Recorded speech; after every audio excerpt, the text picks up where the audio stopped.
name is Alexis Murphy Morris, and I'm one of the people, along with Trina, who put this evening together. And it's about what my mother taught me, what my mother told me, and what I told my daughter.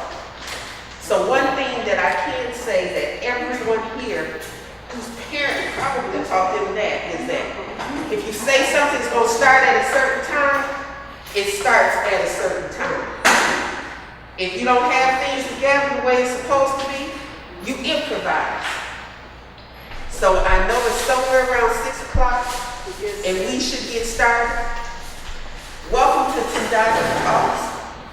What Tendaji Talks is this was a young man of color who strived for young men and women of color to become achievers as he was and as all of us are.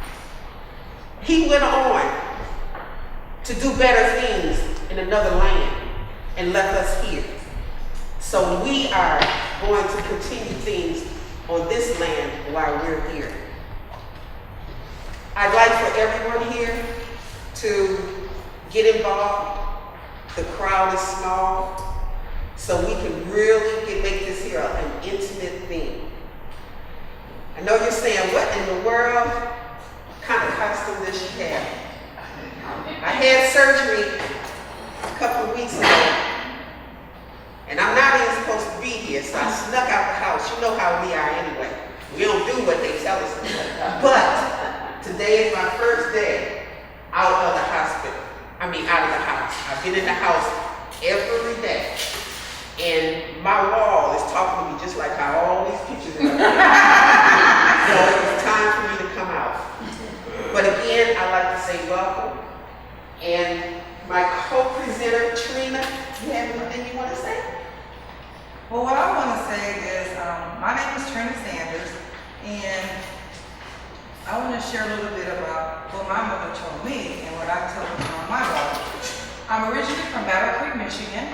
I moved to Flint when I was 13 years old. And one thing that my mom always taught us that she was originally from Greenville, Mississippi. Where? So, Greenville, Mississippi. Okay. And she grew up with segregation.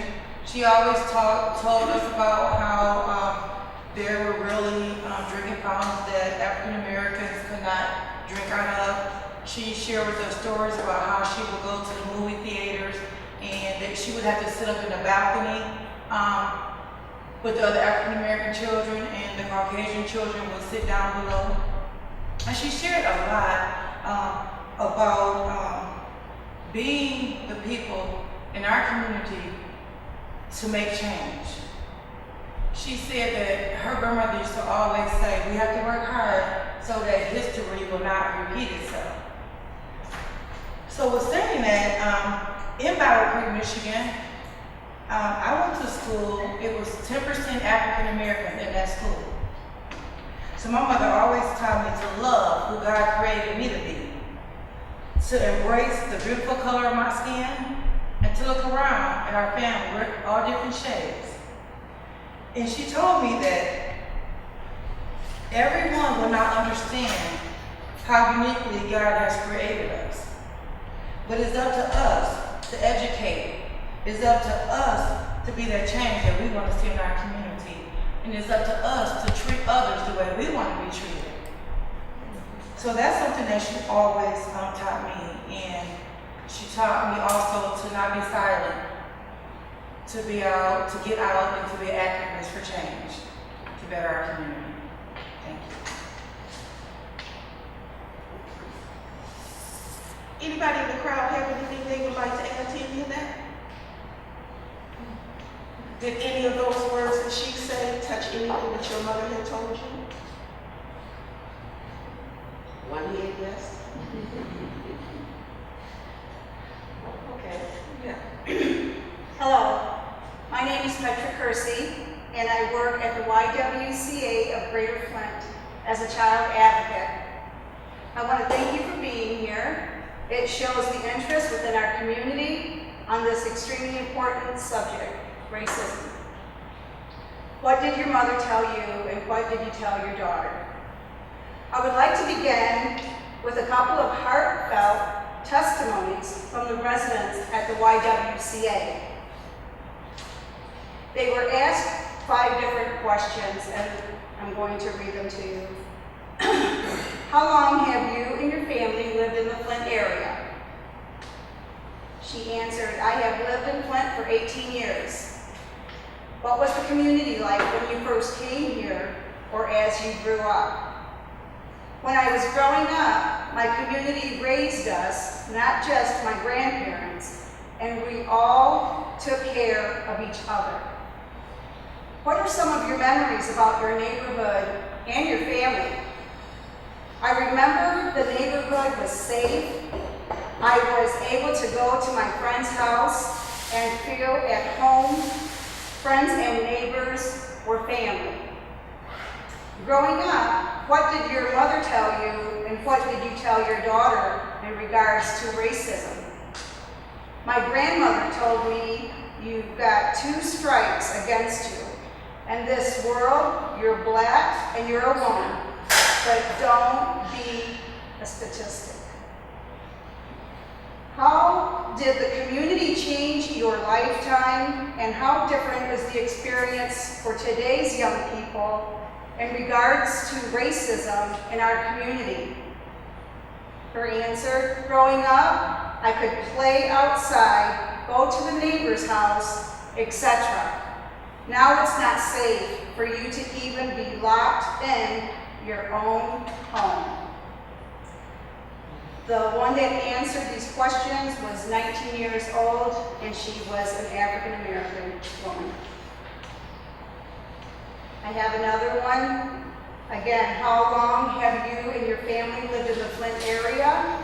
All my life. What was the community like when you first came here or as you grew up? Her answer, it was different than it is now. It was actually a place where you could raise your kids. There wasn't so much racism. What are some of your memories about your neighborhood and your family? The neighborhood I grew up in wasn't so much killing and so negative. It was first an okay place to live. I remember you could send your kids outside without worrying about them getting shot or having an accident. And then, how did the community change your lifetime, and how different is change in your lifetime, and how different is the experience for today's young people in regards to racism in your community? And she didn't answer. Oh, it's down here. My mother told me to treat everyone with respect, no matter what their skin color was, and to treat everyone you know, everyone how you want to be treated. And I'm going to tell that to my daughter someday. Okay, how long? I'm sorry. She was 27 years old, African American young lady.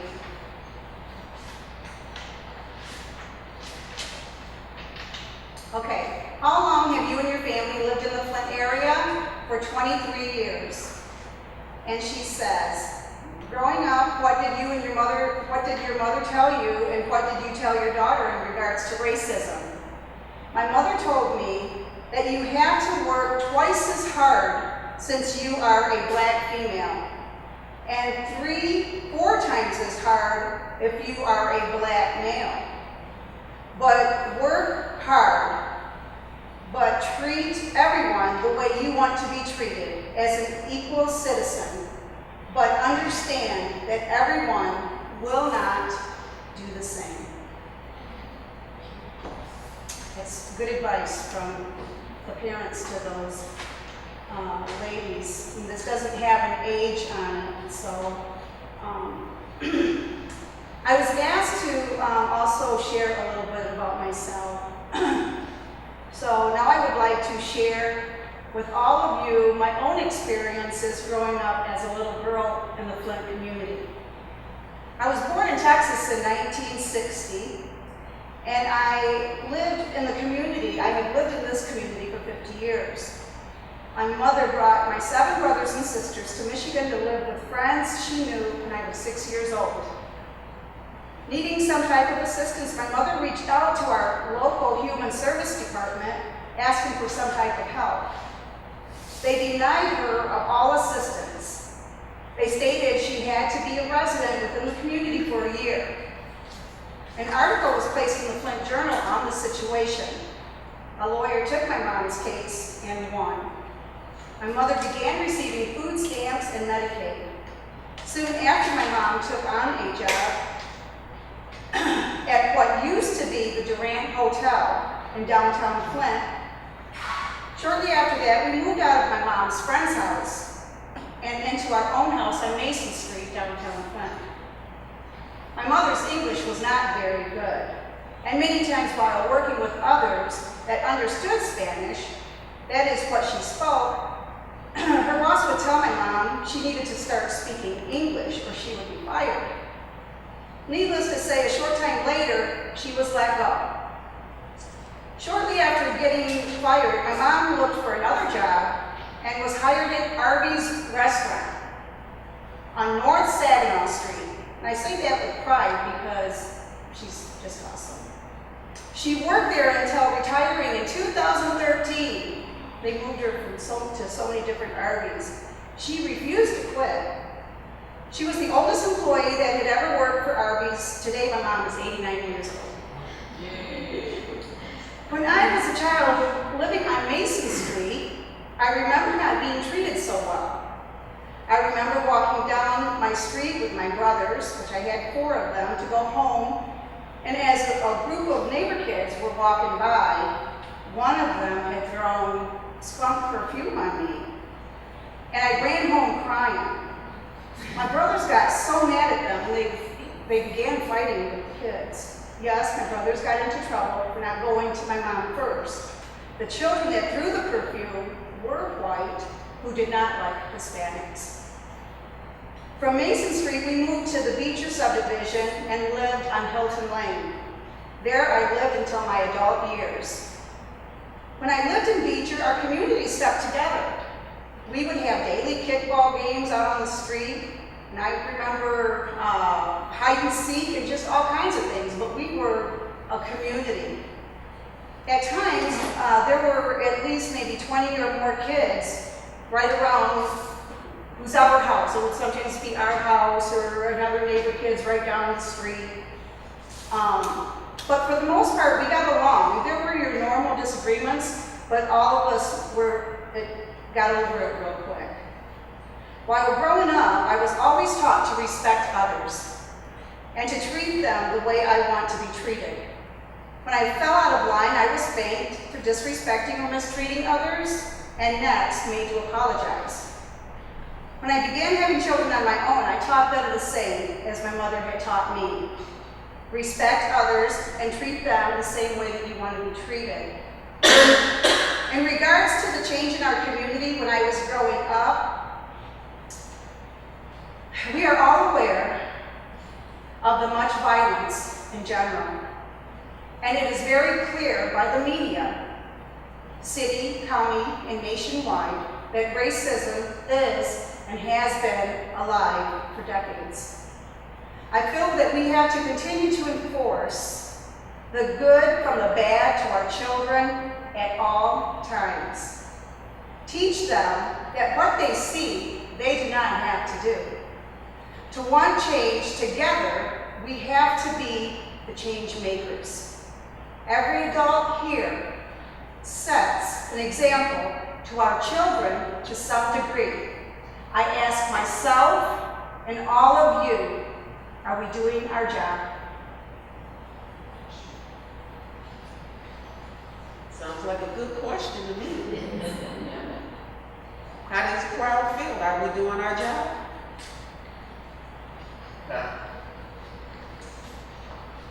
So that means that there is work to do. Yes. Each one of us in here, if we do not have children, we have nieces or nephews. We have someone who is down the main line that we can teach, that we can help instruct the right way instead of the wrong way. The wrong way has ruled for so long that many of us we don't even realize that we're doing it the wrong way because we've done it like this for 20 years, 30 years, or whatever it is. But now is the time for each one of us to look within ourselves to see what we can do, our own selves, to make that change. I can't change you, but you can change you. And if you're willing to do that, today is the day.